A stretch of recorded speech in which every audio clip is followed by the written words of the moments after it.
বন্ধুরা, অনুরাগের ছোঁয়ায় দেখা গিয়েছে যে দীপা সোনাকে খুঁজতে খুঁজতে ঠিকই সোনার কাছ পর্যন্ত পৌঁছে যায়।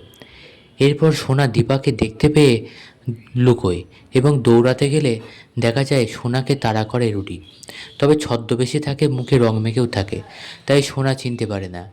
এরপর সোনাও দৌড়তে থাকে রুটির হাত থেকে বাঁচার জন্য। এরপর দেখা যায় সোনাকে একরকম জোর করে রুটি গাড়িতে তোলে, এরপর অজ্ঞান করিয়ে রাখে। দীপা সেই গাড়ির পিছন পিছন ছোটে সোনাকে ধরার জন্য, কিন্তু দীপা ধরতে পারে না। দেখা যায় গাড়ি থেকে ওড়নাটা উড়ে এসে দীপার হাতে এসে পড়ে। তখন দীপা বুঝতে পারে যে গাড়িটা কোন রুটের থেকে গেছে। এরপরে দীপা একটা অটো নিয়ে গাড়িটা ফলো করতে করতে এগিয়ে আসে। এদিকে দেখা যায় সোনাকে রুডি নিয়ে তোলে যমুনা মাসির কাছে, যেখানে আরও অনেক মহিলারা থাকে। সেখানে নাচ গানও হয়। এরপর সোনাকে সেখানে এনে তুলে দেয়। এরপর দেখা যায় কিছুক্ষণ পরে সোনার জ্ঞান ফেরে।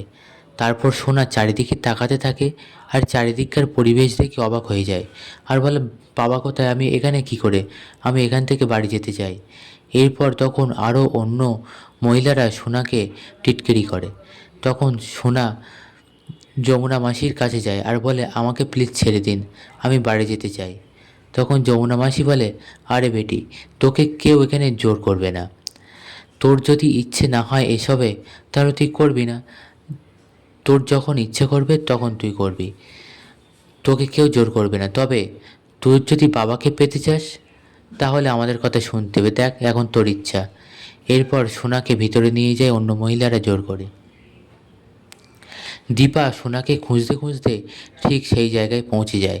আর বাইরের পরিবেশটা দেখে দীপা ভাবে, ভগবান, কি করে আমি সোনাকে এখান থেকে বাঁচিয়ে নিয়ে যাবো, আর ডাক্তারবাবুকেও বা কীভাবে নিয়ে যাব। এদিকে দেখা যায় রুটি যমুনা মাসির সাথে শর্টকল করে সোনাকে অন্য জায়গায় নিয়ে যাওয়ার জন্য, আর সূর্যরও একটা ব্যবস্থা করে ফেলতে।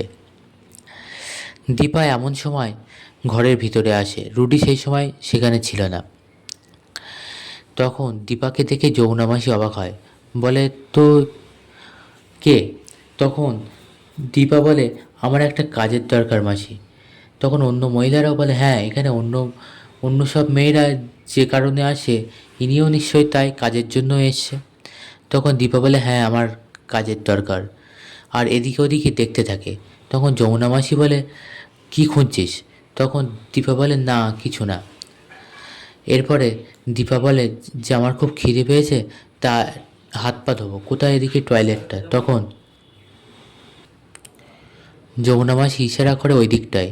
এরপরে দীপা সেদিকে এগোতে থাকে।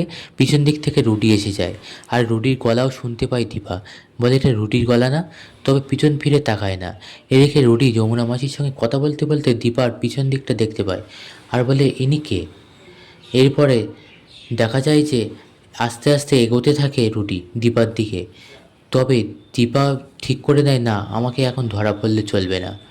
বন্ধুরা, এরপর আগামী পর্বটা আরও আকর্ষণীয় হতে চলেছে। আগামী পর্বে দেখা যাবে রূপাও সেখানে পৌঁছে যাবে সোনার কাছ পর্যন্ত। এরপরে রূপা বলবে, সোনা, আমাদের দুজনকে এখান থেকে পালাতে হবে, নয়তো ওরা আমাদেরকে বেঁচে দেবে। এরপরে দেখা যায় গুন্ডারাও ধরে ফেলে দেয় সোনা আর রূপাকে। আর এদিক থেকে দীপা এসে যায় মা কালী সেজে, রক্ষা করতে তার দুই মেয়েকে। আর বলে যে, আমার দুই মেয়ের গায়ে যে হাত দেবে তাদেরকে আমি ছাড়বো না।